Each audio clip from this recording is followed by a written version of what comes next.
Здравейте, приятели! Аз съм Светлю и това са моите приятели Алекс и Лъчи. Днес това е петата поредица на най-странни храни. Бъркахме просто профилите, качихме с друго. Да, хора, както може да видите, това е шоколад в бутилката.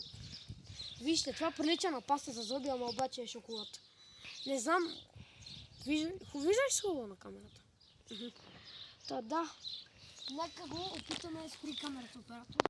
Да, хора, ето го, сега ще го отваряме пред камерата.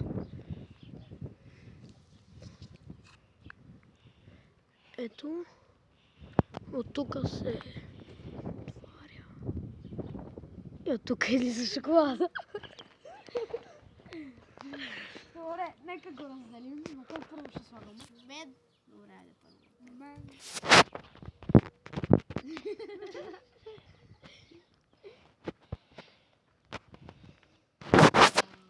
Малко гнусно изглежда.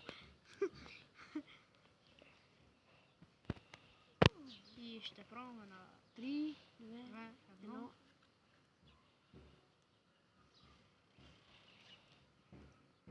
Добре, честно да кажа, хубаво.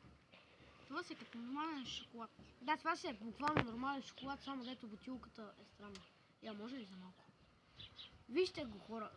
Я зумни малко. Зум. Погледнете го. Погледнете го. Какво извънземно? Кой го е затворил подялото? Чакайте, дайте пак да си сипим. То по-май свърши. Служихме си на пръстите по 3 тона. Не по 3 тона. Малко. Не си пръста. Да, това все едно кучето ми се изстрава от пръста. Не знам, не е така. Това сега малко трудно.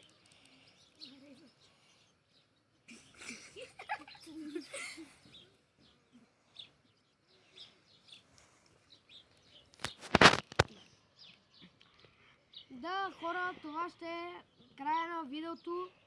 Надявам се да ви е харесало. Ако е така, сложете един лайк и се абонирайте за канала, коментирайте. И от нас, чао!